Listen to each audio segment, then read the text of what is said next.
મોડાસા તાલુકાના પાલનપુરમાં અતિ પૌરાણિક પશુપતિનાથ મહાદેવ મંદિરે શ્રાવણ માસમાં રોજ શિવ ભજનો કરીને ભાવિક ભક્તોએ ભગવાન શિવની આરાધના કરી ધન્યતા અનુભવી હતી। ત્યારે મોડાસાના પાલનપુરના પશુપતિનાથ મહાદેવ મંદિરે છેલ્લા 35 વર્ષથી શ્રાવણ માસની પૂર્ણાહુતિની અનોખી રીતે ઉજવણી કરાય છે।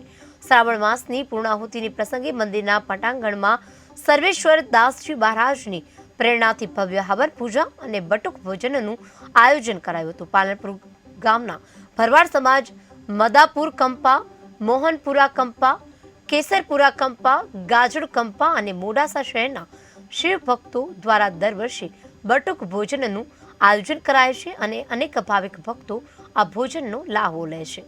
મોડાસાના પશુપતિનાથ મહાદેવની ધામધૂમપૂર્વક ઉજવણી કરાઈ હતી। શ્રાવણ માસની પૂર્ણાહુતિના અનોખી રીતે ઉજવણી કરાઈ। છેલ્લા 35 વર્ષથી શ્રાવણ માસની પૂર્ણાહુતિ કરવામાં આવે છે।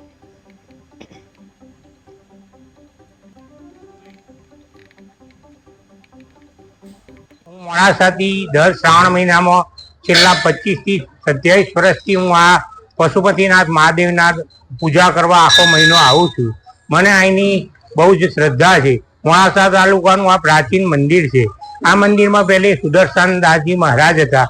એમના લીધે અમે અહીંયા વર્ષોથી આવતા હતા અને આ મંદિરમાં આખો મહિનો પૂજા કરી છેલ્લા દિવસે અમાસના દિવસે અહીંયા બટુક ભોજન અને આજુબાજુના स्कूलों અને બધાનું ભોજન બહુ। इस प्रांगण में श्री बटुक भोजन का आयोजन किया जा रहा है। इसमें लगभग 3000 संख्या और 1300 बच्चे स्कूल के इनका भोजन का आयोजन है। लगभग 35 साल से इस आयोजन चल रहा है बटुक भोजन का।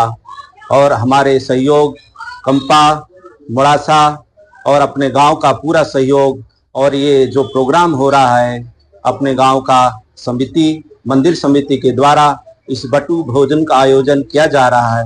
ત્યાં પશુપતિનાથ મહાદેવનું મંદિર આવેલું છે। ત્યાં શ્રાવણ માસમાં 30 વર્ષ ઉપરાંતથી બટુક ભોજનનું આયોજન થાય છે। શ્રાવણના છેલ્લા દિવસ એટલે કે અમાસના દિવસે અને આ શુભ શરૂઆત મહંત શ્રી સુદર્શનદાસજી મહારાજે કરેલી અને તેઓની આજ પરંપરા અવિરત ચાલુ છે। અને અહીંયા શિવજી ભગવાનનું મંદિર આવેલું છે। ત્યાં હજારો ભક્તો આવે છે। હું મોડાસાથી દર શ્રાવણ મહિનામાં